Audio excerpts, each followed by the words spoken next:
사탄의 전략은 언제나 단순하지 않습니다. 그는 두려움으로 위협하지 않고 달콤한 제안으로 다가옵니다. 겉으로는 유익해 보이지만 그 속에는 믿음을 무너뜨리는 교묘한 함정이 숨어 있습니다. 사탄은 우리가 하나님을 버리게 하기보다 하나님보다 다른 것을 더 소중히 여기게 만듭니다. 그렇게 조금씩 방향을 바꾸게 만들며 영혼의 중심을 흔듭니다.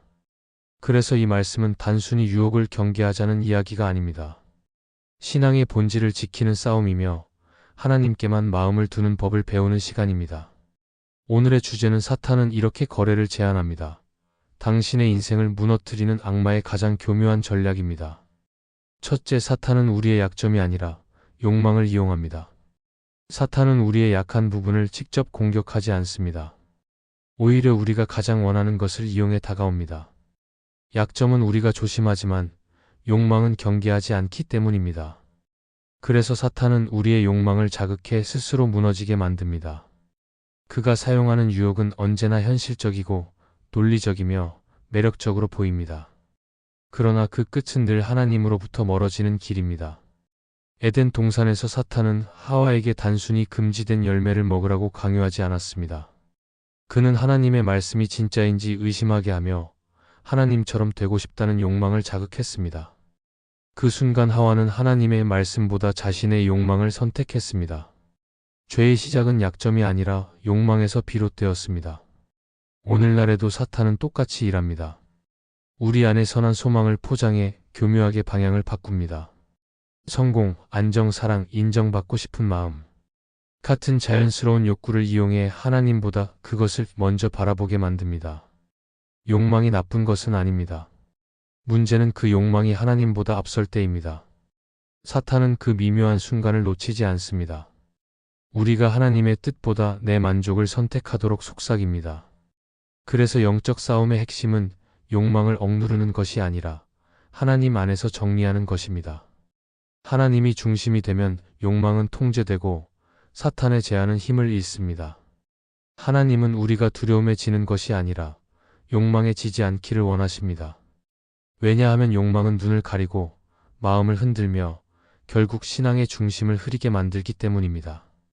그러나 마음을 하나님께 고정하면 사탄의 유혹은 오래가지 못합니다. 그는 우리의 욕망을 이용하지만 하나님은 우리의 중심을 회복시킵니다. 그래서 믿음의 사람은 욕망에 끌리지 않고 하나님의 뜻에 순종하는 길을 선택합니다. 그때 하나님은 사탄의 거래를 무너뜨리고 우리의 마음을 진리 위에 세워주십니다. 둘째, 사탄의 거래는 악이 아니라 선한 명분으로 포장됩니다. 사탄은 언제나 악한 얼굴로 다가오지 않습니다. 그는 우리가 쉽게 거부할 수 없는 좋은 이유로 유혹을 감춥니다. 그래서 그의 제안은 처음부터 죄처럼 보이지 않습니다. 오히려 옳아 보이고 도움이 되는 일처럼 느껴집니다. 그러나 그 속에는 하나님보다 사람의 생각을 앞세우게 만드는 함정이 있습니다. 사탄은 죄를 부추기지 않고 명분을 제공합니다. 그렇게 신앙의 중심을 흔들며 우리 스스로 타협하게 만듭니다. 예수님이 광야에서 시험 받으셨을 때 사탄은 예수님께 악한 제안을 한 것이 아니었습니다. 돌을 떡으로 만들어 보라고 말했을 때 그것은 배고픔을 채우는 자연스러운 욕구처럼 보였습니다. 성전 꼭대기에서 뛰어내리라고 했을 때도 사람들 앞에서 하나님의 능력을 드러내라는 제안처럼 들렸습니다. 그러나 그것은 믿음의 순수함을 흔드는 함정이었습니다.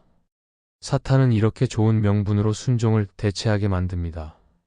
겉으로는 선해 보이지만 그 중심에는 하나님을 이용하려는 의도가 숨어 있습니다. 우리의 삶에서도 비슷한 일이 일어납니다.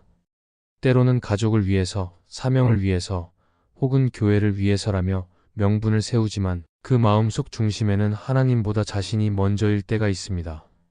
사탄은 바로 그 틈을 노립니다. 그는 우리의 열심을 사용하고 선한 동기를 이용합니다. 그러나 하나님은 겉모습보다 동기를 보십니다. 우리의 행위가 아무리 좋아 보여도 그것이 하나님을 높이지 않는다면 이미 방향이 잘못된 것입니다. 영적인 분별력은 선과 악을 구별하는 것이 아니라 하나님의 뜻과 인간의 명분을 구별하는 데 있습니다. 사탄은 언제나 괜찮다는 이유로 유혹을 포장하지만 하나님은 그것이 옳으냐고 물으십니다. 하나님은 단순히 선한 행동을 원하시는 것이 아니라 순종에서 비롯된 선함을 원하십니다. 그래서 우리는 언제나 우리의 결정 앞에서 하나님을 먼저 바라봐야 합니다. 사탄의 거래는 겉으로는 깨끗하지만 그 안에는 하나님 없는 선함이 숨어 있습니다. 그 유혹을 분별할 때 우리는 비로소 진짜 믿음의 길 위에 설 수 있습니다. 셋째, 사탄의 제안은 언제나 우리의 자존심을 건드립니다. 사탄은 사람의 교만을 가장 잘합니다. 그는 우리의 약점을 찌르기보다 자존심을 자극해 마음을 흔듭니다. 우리가 하나님 앞에 겸손히 서지 못하게 만드는 가장 큰 무기는 바로 자존심입니다. 그래서 사탄의 제안은 언제나 이렇게 들립니다. 너도 인정받을 자격이 있지 않느냐? 너도 그만큼 대접받아야 하지 않느냐?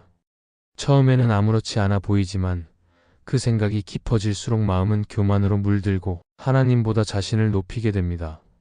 사탄은 하늘에서 스스로 높아지려다 타락했습니다. 그래서 그는 지금도 사람에게 같은 유혹을 반복합니다. 하나님 없이도 스스로 설 수 있다고 속삭입니다. 세상에서 인정받고 사람들에게 주목받는 삶을 제안합니다. 그러나 그 길의 끝에는 늘 외로움과 공허함이 남습니다.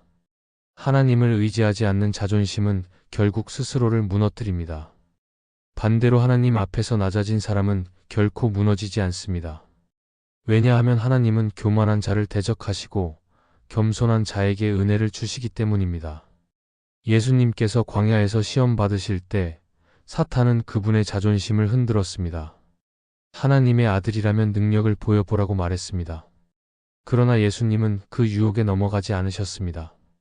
자신을 증명하려 하지 않으시고 오직 말씀으로 사탄을 물리치셨습니다.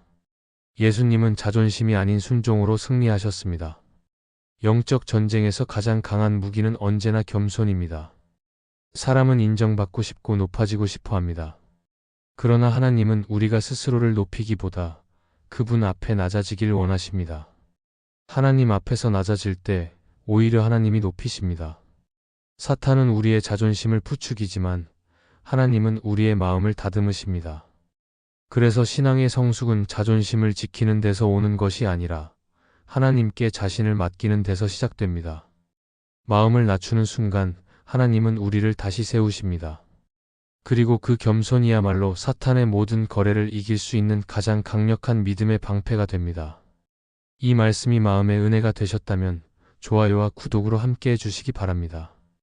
또한 댓글에 아멘이라고 남겨주시면 이 말씀이 더 많은 사람들에게 전해질 것입니다. 여러분의 삶에 하나님의 평안과 축복이 늘 가득하시기를 바랍니다.